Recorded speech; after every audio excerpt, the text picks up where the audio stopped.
Speedrunning, a way to play the game as fast as possible. It's very appealing to many gamers who want to be competitive or just play their favorite game in a new way. There's lots to be gained from speedrunning if you have the time to sink into it, lots of friends to be made, and skills to be gained in the process. You may have thought about doing this in the past or have had doubts on which game to start with.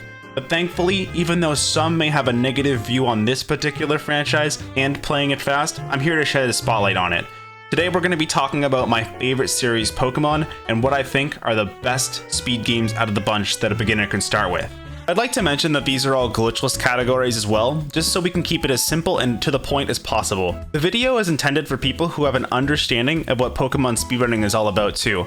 So if you don't feel quite up to par or very unfamiliar, you can check out the introduction to PSR video by JRose11. It's very informative even to this day, even if it's a tad bit outdated. The link to the video is in the description below. The first game and category we're going to talk about is Pokemon Yellow Any% Glitchless. Gen 1 is familiar to every Pokemon fan and speedrunner. It's a staple with hundreds of runners. There wouldn't be this many times on the leaderboard if it wasn't friendly to newcomers. And we're going to be talking about Yellow over Red and Blue for a few reasons. The core manips for Red and Blue are a level 4 Nidoran manip, a Mount Moon manip for a long encounterless stretch that gets a Paris at the end, and a trash can manipulation in Surge's gym so you don't lose too much time. For Pokemon Yellow, there's a level 6 Nidoran manip, a Pidgey manip in Viridian Forest that also gets you no encounters, and an encounterless Mount Moon manip. The YOLO ball, as we call it, requires you to press A right after APP shows up to hit a 4-frame text box, and then you have to hold down on Pikachu's cry and buffer the A press in order to successfully catch it 100% of the time.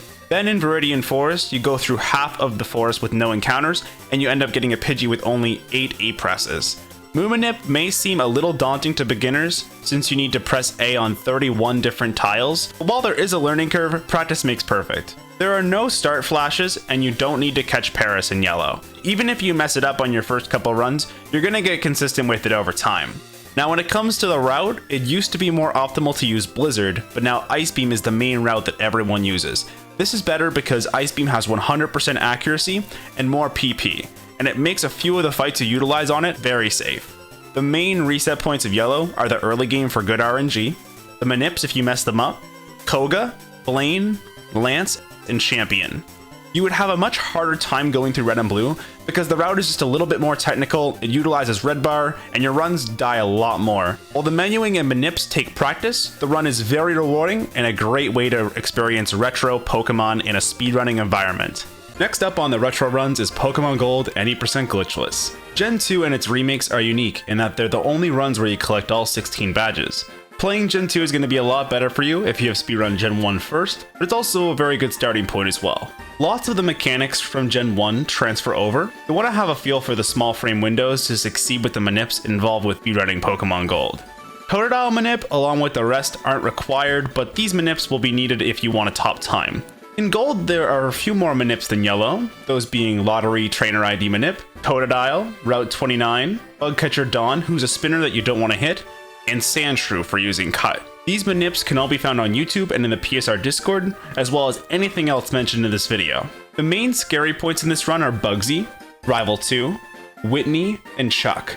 Once you have gotten that far, you won't need to worry too much until you get all the way to Red. The wonky thing about Gen 2 is its spinner mechanics. So spinners are linked up, left, and right, down. So if you're passing on the right, you have to wait until they spin up or left, because if they're facing down, they're most likely going to turn right. The quicker you pass them after they spin, the less likely they are to hit you. Unlike Gen 3, there's no way to guarantee a pass unfortunately, but it's definitely a more chill run than others. You have basically a few spots where you can die, and once you pass Chuck, you have a lot of rocket plot fights and just hope to beat Red. Red is 75% per turn to use Charm, 25% to use Thunder if you're 82 plus HP, and is guaranteed to use Thunder if you're under 182. Thunder is 75% accurate, so this means if he hits a Thunder, you have to keep full restoring until he misses, because he hits you into death range with one Thunder, meaning he will keep using it. You're about 44% to get a Thunderless fight, so this makes Red one of the more annoying fights in PSR, and a true test between you and achieving your Pokemon Gold PB. And now we've made it to Gen 5. Here's my personal favorite of the bunch. For running this game, you're going to want to follow the tutorial I made in order to manipulate a perfect Tepig. I'm going to put that in the description below as well. pretty much just go through the entire game using Tepig, and it gets access to a lot of really good moves like Flame Charge and Work Up early on in the run, while getting access to powerful ones like Heat Crash, Flamethrower, and Flare Blitz in the mid to late game. This route is very beginner friendly. It includes a lot of safety strats that can easily allow you to finish runs. The run is just over 3 hours, so it's a little longer than Gen 1 and around the same as Gen 2. Keep that in mind when deciding which game to pick up. The hardest fights in this game are the second time you fight N, Lenora, Elisa, and Clay. The only downside to running DS games is that you're gonna need a capture card unless you don't care about submitting an emulator run, because they're hidden by a filter on the SRC leaderboards. My first run of this game was a 3:32, which is just 15 minutes over the current world record, which just shows how consistent this game can be, even starting out. One of the main reasons Mboard does so well is that you can get a lucky egg halfway through the game, which allows you to level up much quicker. This run does include a small oversight on Game Freak's part, where you can phase through a rock in Bryson's gym. Pretty neat if you ask me. A personal upside to running Gen 5 is that you get to look at one of the prettiest games in the series and listen to one of the best soundtracks of all time, a win in my books. And moving on to the 3D generations of Pokemon, we have both Pokemon Omega Ruby and Alpha Sapphire's any % category. And here's the 4th gen gamer to talk to you guys about it. Take it away, Josh. Hey guys, let's talk some ORAS. These games are great as a first Pokemon speedrun. They were actually my first. The movement is relatively friendly, there's no manip to learn, nor any complex math for Torn. Both games start with Mudkip, then pivot to Latios in Omega Ruby and Latias in Alpha Sapphire, and finally pivot to Groudon and Kyogre respectively. Although not all Mudkips are runnable, you will need to make sure that your Mudkip stats are good enough to be viable. Fortunately, all legendaries are guaranteed to have at least 3 stats with perfect IVs, making the odds of having a good main late game better than if it was just random. However, this game does have its pain points. For example, you could have the world's best Mudkip, but the first fight in Petalburg Woods is a Poochyena that has Sand Attack and Howl, an early run killer. The biggest run killer, however, is Black Belt Hideki in Borali's gym. Hideki's Machop has Focus Energy and Low Sweep, leading to a deadly combination of high crit ratios and speed drops.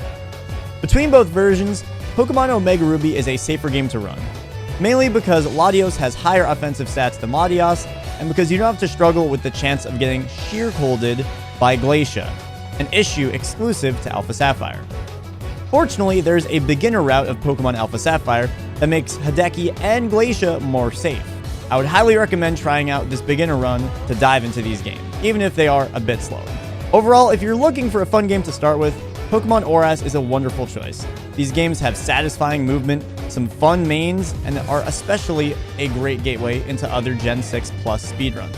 That is, of course, if you have the ability to record 3DS footage and mash through a lot of text. Thanks a bunch, Josh. Now we're gonna take a look at Gen 7. We have Pokemon Let's Go Pikachu and Let's Go Eevee. Probably the least execution heavy run in the series and one of the safest. The starters have increased stats compared to the other games and have 31 IVs in each stat. You can play either Pikachu or Eevee. Since the difference is so little, it's very rare to die in the run thanks to utilizing 2 controllers for item usage, which makes this game a walk in the park. The game is just over 3 hours and is easily accessible and easy to record HDMI. Managing your catches throughout the run to get the 50 needed to fight Koga is one of the more trickier aspects of the run, but then eventually you get a Starmie in the late game that sleeps through the rest pretty easily. Just hope that you don't get cripped by Trace's Pidgeot. And we've come to the last category on our list, Pokemon Sword's any % Candy Floss route. This is one of the most consistent routes in all of Pokemon speedrunning, utilizing a Ninetales and then Whimsicott to shred through most of the game. The run is mainly good because it's simple and requires less resets for good stats, only for Ninetales, but even then the mass majority of Ninetales are runnable. The run lets you focus and practice your execution in the game without having to worry about the calculations you have to make on the fly, compared to if you had Sobble or Arcanine and Excadrill. You also finish more runs because Ninetales and Whimsicott are both really bulky in the run and can take more hits, so you have less of a chance to die to criticals. The only thing about this route that sucks is that it's around 2 minutes slower than the Sobble route, which is currently the most optimal, but it's great starting out and a good buffer to get you into the game. On average, it's the route that finishes more runs with the best average time. Other than that, it's really safe for marathons, but the Arcanine/Excadrill route in Shield, as well as Sobble, may have way more potential for better times. It's good to note that lots have enjoyed the route, even though it's not the fastest, and having the grass type being a main is very rare in PSR, so it's a nice alternative experience to get. Plus Whimsicott is just so cute. I decided not to include anything from Gen 3 in this video due to variable offset manips and general difficulty and learning curve compared to the others. None of the Gen 4 games made it onto the list due to extended manipulations and the difficulty of the games overall. But yeah guys, this is it. Join PSR. We have fun games, RNG paloozas, and memes. I believe these are the best ways to get into Pokemon speedrunning as a beginner. Try one of these out if you're interested. I recommend joining the Pokemon Speedrunning Discord in the description below if you have any questions, and for socializing as well. There's lots of talented and cool people that will help you out. I'd like to personally thank Fran Chewbacca, Wartab, and Retrotato for helping me with this video. Go check out their channels on Twitch and give them a follow. If you guys enjoy the video, be sure to subscribe to the channel for future uploads and click the notification bell. Until next time, peace.